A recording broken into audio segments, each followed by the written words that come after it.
3 പേരെയാണ്, 2 പേരെ നഷ്ടപ്പെട്ടു, ഒരാളെ കാണാതായി.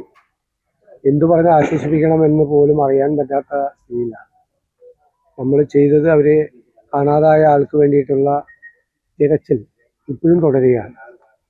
ഒരു കാലത്തും നടത്താത്ത രീതിയിലാണ് ആൾ നഷ്ടപ്പെട്ടിട്ടും ഇത്രയും ദിവസമായിട്ട് തിരച്ചിൽ നടത്തുന്നത്. ചില പ്രതികൂലമായ കാലാവസ്ഥയുടെ സമയത്ത് മാത്രമാണ് നടക്കാറുള്ളത്. അല്ലാതെ എല്ലാ ദിവസങ്ങളും ഡോണിയർ വിമാനം ഉപയോഗിച്ചും ഹെലികോപ്റ്റർ ഉപയോഗിച്ചും ഉള്ള പരമാവധി സ്കൂബ ഡൈവിങ് സംവിധാനം ഉപയോഗിച്ചും ഒക്കെ നടത്തുകയാണ്. കാരണം വിഴിഞ്ഞത്തും ഒരാൾ, മുതലപ്പുഴയിലും ഇവിടെയും ഒരാൾ നഷ്ടപ്പെട്ടു. അതിനു വേണ്ടിയിട്ടുള്ള തെരച്ചിൽ ഈ 2 സ്ഥലത്തും പരമാവധി എല്ലാ സംവിധാനങ്ങളെയും ഏകോപിപ്പിച്ചുകൊണ്ട് പരമാവധി നടത്തിയാണ്. പക്ഷെ ഇതുവരെ ഈ 3 പേരെയും കണ്ടെത്താൻ കഴിഞ്ഞിട്ടില്ല എന്നുള്ളത് വളരെ ദൗർഭാഗ്യകരമായ കാര്യമാണ്. ഈ കുടുംബത്തിനുണ്ടായ നഷ്ടം അത് തീർച്ചയായും എല്ലാ രീതിയിലും ഒരു സർക്കാരിന് സാധ്യമായ തരത്തിലെല്ലാം ഈ കുടുംബങ്ങളെ സർക്കാർ സഹായിക്കും.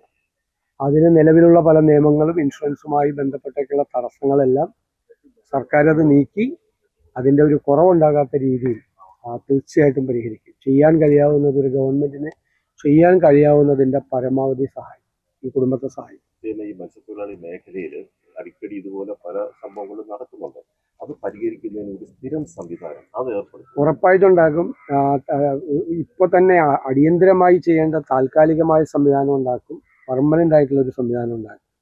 അതിനൊരു സ്റ്റാൻഡേർഡ് ഓപ്പറേറ്റീവ് പ്രൊസീജിയർ ഉണ്ടാകുന്നതിന് വേണ്ടിയിട്ടുള്ള നിർദ്ദേശം കൊടുത്തിട്ടുണ്ട്.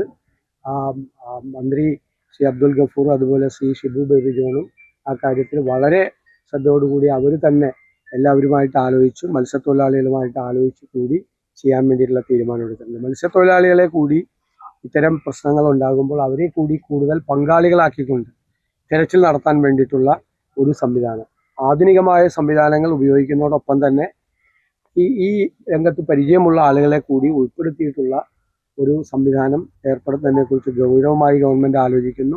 വളരെ പെട്ടെന്ന് തന്നെ അതിനുള്ളൊരു പ്രത്യേകമായ ഒരു സംവിധാനം, ഒരു സ്റ്റാൻഡേർഡ് പ്രൊസീജിയർ ഉണ്ടാക്കും. തീർച്ചയായും ഇല്ലില്ല, അതെല്ലാം വെറുതെ ഉണ്ടാക്കുന്ന കാര്യങ്ങളാണ്. തുടക്കത്തിൽ തന്നെ ഡേ 1 മുതൽ തന്നെ വെളുപ്പാങ്കാലത്ത് ആദ്യം എത്തിയത് മന്ത്രി ശ്രീ ഷിബു ബേബി ജോണാണ്. അപ്പം മുതലുള്ള ആ തെരച്ചിൽ ആരംഭിച്ചതാണ്, പല രീതിയിലുള്ള തെരച്ചിൽ ആരംഭിച്ചതാണ്. നേവിയുടെ ഇത് വരാൻ വേണ്ടിയിട്ടാണ്, കാലാവസ്ഥയുടെ ഇതും കൊണ്ട് മാത്രമാണ് ചിലപ്പോൾ അത് പരിശോധന പൂർത്തിയാക്കാതെ ചിലപ്പോൾ തിരിച്ചു വരേണ്ടി വന്നത്. കാലാവസ്ഥയുടെ പ്രതികൂലമായ അവസ്ഥയിൽ, കാരണം ഈ പോയവർ കൂടി ഈ അപകടത്തിൽപ്പെടുന്ന ഒരു അവസ്ഥ ഉണ്ടായപ്പോൾ, ഈ നെറ്റിൽ കുടുങ്ങിപ്പോകുമോ എന്നുള്ള അവസ്ഥ പോയവർ കൂടി സംഭവിക്കുമെന്ന് പറഞ്ഞപ്പോഴാണ് ഒരു തിരിച്ചു പോന്നിട്ടുള്ളത്.